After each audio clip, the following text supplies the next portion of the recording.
ముందుగా మీడియా మిత్రులకు నమస్కారం.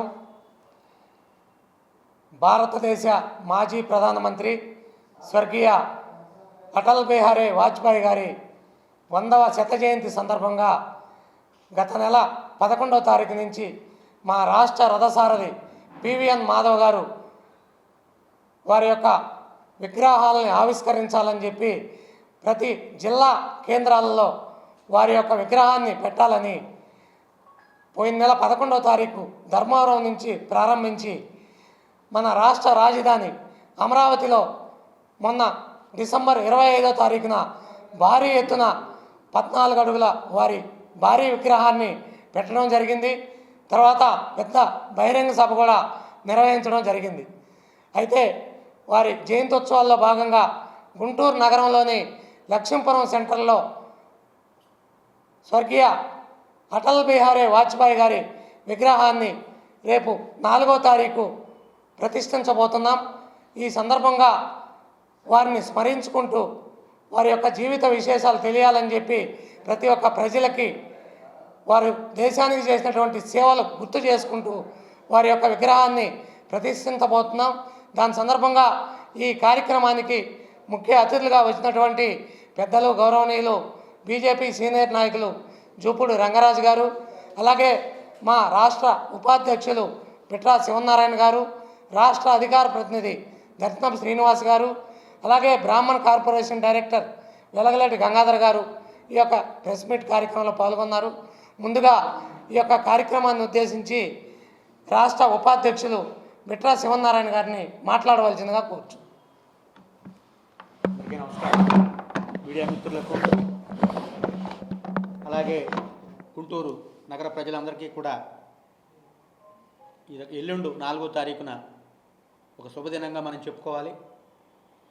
ఎందుకంటే భారతదేశమే కాదు ప్రపంచమే రాజకీయాలు ఇంత విలువగా ఉంటాయా అని చెప్పి ఆశ్చర్యచకితులై చూసినటువంటి సన్నివేశం వాజ్పేయి గారి హయాంలో, అలాగే వారు ప్రతిపక్ష నేతగా ఉన్నప్పుడు కూడా జరిగింది. ఎందుకంటే ప్రతిపక్ష నేత ప్రసంగాన్ని చూడటానికి అప్పటి రోజుల్లో ఎంపీలు అందరూ కూడా పార్లమెంట్కి హాజరయ్యేవారంటే వారి యొక్క దేశం గురించి వారికి ఉన్న శ్రద్ధ, వారు మాట్లాడే విధానం ఈ రోజున మనం చూడాలి. అలాగే ఐక్యరాజ్య సమితిలో కూడా కాంగ్రెస్ ప్రభుత్వం ఉన్నప్పుడు కూడా దేశం గురించి నిజమైన వాదన వినిపించగలిగిన నాయకుడు భారతరత్న అటల్ బిహారీ వాజ్పేయి గారు. కాబట్టి ఆయన ఆ రోజు పంపించారు. ఈ రోజున వారు ఇప్పటికే కాదు ఎప్పటికీ కూడా రాజకీయంలో ఒక దిశానిర్దేశం మరియు స్ఫూర్తిదాయకం అని చెప్పి భారతీయ జనతా పార్టీ కాదు ప్రతి ఒక్క నాయకులు కూడా తెలుస్తున్నారు. ఒక్కొక్క చోట మేము చూస్తుంటే ఆశ్చర్యం వేస్తుంది. మన రాజధానిలో నేను అక్కడ 3 రోజులు పనిచేయించేటప్పుడు అక్కడ వెళ్ళే సాధారణ రైతులు వెళ్తూ ఒక దేవాలయం ముందు దండం పెట్టుకున్నట్టు నమస్కారం చేసుకుని వెళ్తున్నారు. ఆయన అడిగారు ఏంటంటే, అవునయ్యా 4 రోడ్లు కావచ్చు, గ్రామీణ సడక్ యోజన కావచ్చు, అలాగే పిల్లలకి ఈ రోజున ఇచ్చేటటువంటి అంగన్వాడీలు ఇచ్చేటటువంటి గుడ్లు, పాలు, పసిపిల్లలకి ఇచ్చేటటువంటి కార్యక్రమాలన్నీ కూడా మోదీ గారి మన వాజ్పేయి గారి సమయంలో జరిగినాయి. దాన్ని ఈ రోజున మీరు కంటిన్యూ చేస్తున్నారు. నిజంగా ఆయన దార్శనికుడు, పేద ప్రజలకు ఉపయోగపడేటటువంటి, దేశ అభివృద్ధికి ఉపయోగపడేటటువంటి గొప్ప పనులు వారు చేశారు. అలాగే అణు పరీక్షలు అమెరికా ప్రపంచ దేశాలన్నీ ఆంక్షలు విధించినా కూడా శక్తివంతమైన వాడికే ఎవరైనా గౌరవిస్తారు తప్ప శక్తిహీనులకు గౌరవించరు అనే సిద్ధాంతాన్ని ఆయన నమ్మి అణు పరీక్షలు చేశారు. ఈ రోజున ప్రపంచం అంతా కూడా మొన్న ఆపరేషన్ సింధూర్లో ప్రపంచం అంతా మనల్ని చూసి ఆశ్చర్యపోయిందంటే ఆ రోజున అబ్దుల్ కలాం గారి నాయకత్వంలో వాజ్పేయి గారు ప్రధానిగా ఉండి చేసినటువంటి దేశ రక్షణ కోసం చేసినటువంటి అణు పరీక్షలే అని చెప్పి ఈ రోజున మనందరం గుర్తుంచుకోవాలి. వారి రాజకీయ విధానం, ఆ రోజున వారు పార్లమెంట్లో ప్రభుత్వాన్ని దేశంలో పాలన కోల్పోవలసి వచ్చినప్పుడు ఇతర పార్టీ నాయకులు మేము బేషరతుగా మీకు మేము మద్దతు తెలుపుతాం, మీరు పెట్టండి అంటే అవసరం లేదు, నాకు ఎప్పుడైతే నా కుటుంబంలో ఉన్న నాయకులు నాకు మద్దతు తెలపమన్నారో నాకు మిగతా వాళ్ళకి అవసరం లేదు, ప్రజాస్వామ్యం రక్షించబడాలంటే మళ్ళా వెండికెళ్ళకి వెళ్తాను తప్ప ఇటువంటి కుటిల రాజకీయాలు మేము చేయమని చెప్పినటువంటి గొప్ప మహనీయుడు వాజ్పేయి గారు. వారు ఎప్పటికీ కూడా ఆదర్శనీయం. ప్రజలందరూ కూడా స్వచ్ఛందంగా రేపు 4వ తారీఖున అక్కడ మన లక్ష్మీపురం జంక్షన్లో ప్రారంభించేటటువంటి వాజ్పేయి విగ్రహానికి రావాలని చెప్పి వేడుకుంటున్నాం. నమస్కారం. ప్రప్రథమంగా మీడియా మిత్రులకు ప్రజలందరికీ కూడా నూతన ఆంగ్ల సంవత్సర శుభాకాంక్షలు. ఈ నూతన ఆంగ్ల సంవత్సరంలో భారతీయ జనతా పార్టీ అటల్ బిహారీ వాజ్పేయి గారి యొక్క ప్రతిమను గుంటూరులో పెడుతూ గుంటూరులో అనుకునే అనుబంధం 1957 నుంచి ఉంది గుంటూరుకు అనుబంధం ఆయనతోటి. ఆయనకి పౌర సన్మానం చేశారు 1968 సంవత్సరంలో. పౌర సన్మానం మున్సిపాలిటీలో ఎప్పుడైనా మున్సిపాలిటీలో చేస్తారు. కానీ ఆ రోజు ఉండేటువంటి కాంగ్రెస్ నాయకుడు చెబురు హనుమయ్య గారు గాంధీ పార్క్లో ఫస్ట్ టైం పౌర సన్మానం చేసి ఈరోజు ఉండేటువంటి చేంబర్ ఆఫ్ కామర్స్ రోడ్ ఏదైతే ఉందో దానికి వీర సావర్కర్ రోడ్డు నామకరణం చేయడం జరిగింది మున్సిపాలిటీలో. అప్పటి నుంచి ఉండేటువంటి గుంటూరు అనుబంధం ఎక్కువగా ఉండింది. వారు చెప్పారు, రాజనీతిజ్ఞుడు, రాజకీయ దురంధరుడు, అజాత శత్రువు, జ్ఞానబుద్ధుడు, భారతమాత యొక్క ఒక ముద్దు బిడ్డలో అపర ముద్దు బిడ్డ, ఒక చిన్న టీచర్ కొడుకై ఉండి ప్రైమ్ మినిస్టర్ దాకా ఎదిగారు.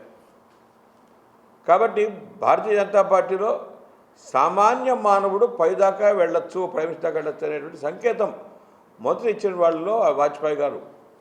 ఈరోజు మోడీ గారిని చూస్తున్నాం, టీ అమ్మేవాడు కాస్త ప్రైమ్ మినిస్టర్ అయినాడు. కాబట్టి రాజకీయాలు అనేటువంటివి స్వచ్ఛంగా ఉండాలనేటువంటి సంకేతం ఇచ్చినటువంటి మహానుభావుడు అటల్ బిహారీ వాజ్పేయి గారు.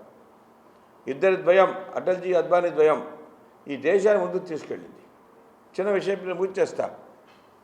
బాబ్రీ మసీద్ కట్టడం కూల్చినప్పుడు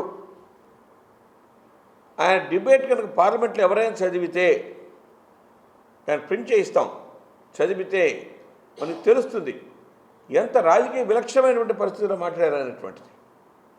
పార్లమెంట్లో చెప్పారు, అద్వానీ రిజైన్ చేశారు, ములాయం సింగ్ యాదవ్ రిజైన్ చేశాడు, ఉండేటువంటి మిగతా రిజైన్ చేశారు. చేసినా సరే చేసిన తర్వాత కూడా మీరే బాధ్యత అంట తప్పని చెప్పి ఆయన పార్లమెంట్లో ఎలిగెత్తి చాటినటువంటి ఒక మహానుభావుడు.